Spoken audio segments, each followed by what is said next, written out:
వైసీపీలో చేర్పులు మార్పులు కాకినాడ జిల్లా వైసీపీలో హీట్ పెంచింది. జగ్గంపేట ఎమ్మెల్యే జ్యోతుల చంటిబాబు, ప్రతిబాబు ఎమ్మెల్యే పర్వత పూర్ణచంద్ర ప్రసాద్, పిఠాపురం ఎమ్మెల్యే పెండెం దొరబాబులకి హైకమాండ్ నుంచి పిలుపు వచ్చింది. దీంతో ఏం జరుగుతుందో అన్న టెన్షన్ పట్టుకుంది.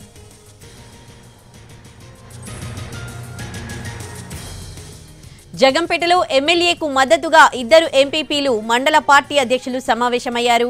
ఈ సమావేశానికి ఇద్దరు ఎంపీపీలు జెడ్పీటీసీలు డుమ్మా కొట్టారు.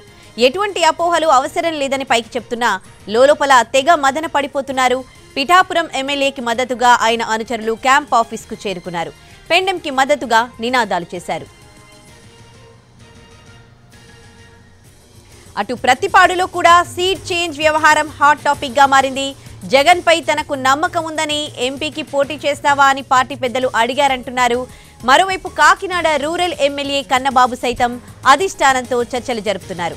కన్నబాబును కాకినాడ ఎంపీగా పరిశీలిస్తున్నట్టు తెలుస్తోంది.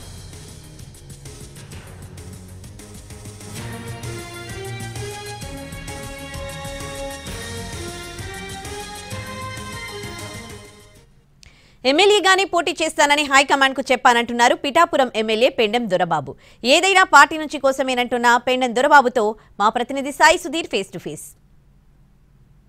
పిఠాపురం అసెంబ్లీ సీటుపై వైసీపీలో పెతకలాటం కొనసాగుతుంది. సిట్టింగ్ ఎమ్మెల్యేగా ఉన్న పెండెం దొరబాబు నిన్న పార్టీ పెద్దలు పిలిచారు. ప్రస్తుతం ఆయన మనతో ఉన్నారు. పార్టీ పెద్దలు ఏం చెప్పారు, ఏంటి మాట్లాడదాం. సార్, నిన్న పార్టీ పెద్దలు పిలిచారు, ఏం మాట్లాడారు, ఏంటి? పార్టీ గౌరవ ముఖ్యమంత్రి జగన్మోహన్ రెడ్డి గారు 175కి 175 నెగ్గాలనే దృక్పథంలో భాగంగా అడ్జస్ట్మెంట్లు, మహిళల ఇలా అడ్జస్ట్మెంట్లో భాగంగా పార్టీ విజయకేతనం ఎగరేయడం కోసం ఆయన ఒక నిర్దిష్టమైన ఆలోచనతో వెళ్తున్న విధానానికి జగన్మోహన్ రెడ్డి గారు పిలవడం జరిగింది. జగన్మోహన్ రెడ్డి గారు నేను కలవకపోవడంలో మిథున్ రెడ్డి గారు కానీ పార్టీ నుంచి నాకు వచ్చిన సంకేతం ఏమన్నా పార్లమెంట్కి వెళ్ళి ఆలోచన ఉందా, పార్లమెంట్కి వెళ్ళమని ప్రపోజల్ పెట్టారు. లేదు, నాకు కంఫర్ట్ ఎమ్మెల్యే సీటు, నేను ఎమ్మెల్యే పోటీ చేయడానికి దానికి అవకాశం ఇవ్వండి అని చెప్పడం జరిగింది. జగన్మోహన్ రెడ్డి గారు పార్టీ పెట్టినప్పటి నుంచి ఇప్పటి వరకు కూడా నేను పార్టీకి విధేయుడిగా, జగన్మోహన్ రెడ్డి గారికి విధేయుడిగా, వైఎస్ఆర్ కుటుంబానికి విధేయుడిగా ఉన్నాను. కాబట్టి పార్టీ నా దృష్టిలో ఎప్పుడు కూడా వేరే ఆలోచన చెప్పలేదు. ఎంతమంది ఎన్ని రకాలుగా చెప్పినా కూడా జగన్మోహన్ రెడ్డి గారు లాస్ట్ టైం భారీ ఎత్తున మైనస్లో ఓడిపోయినా కూడా నాకు టికెట్ ఇచ్చి ప్రోత్సహించినటువంటి వ్యక్తి. కాబట్టి ఈ రోజున ఒక ప్రపోజల్ అనేది అడిగారు. అది రేపు సోమవారం మంగళవారాల్లో ఫైనలైజ్ చేసి చెప్తారు. అంతేగాని పార్టీ ఎటువంటి నిర్ణయం తీసుకోవడం జరగలేదు. సర్వే రిపోర్ట్లు కానీ, గడప గడపకి మన ప్రభుత్వం, ఇలా ప్రభుత్వ కార్యక్రమాలు కానీ, పార్టీ కార్యక్రమాలు కానీ ఇవన్నీ మీ ముందు రిపోర్ట్లు ఉంచారా?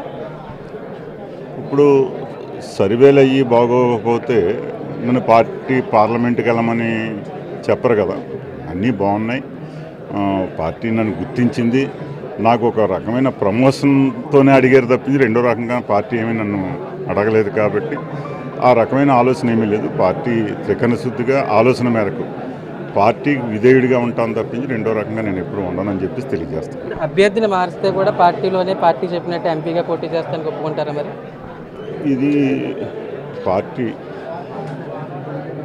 175 నెగ్గాలనే కాన్సెప్ట్ తోటి ఆయన ఆలోచనతో వెళ్తున్నారు. అందులో ఆయన ఆలోచన విధానాలు మనం చెప్పలేము. పార్టీ వారిది కాబట్టి మనం కంపల్సరీ ఆ పార్టీకి విధేయుడిగా, ఒకప్పుడు ఎంతమంది వెళ్ళి చెప్పినా సరే దొరబాబుని నెగ్గిని తీసుకురండి అని చెప్పినటువంటి వ్యక్తి.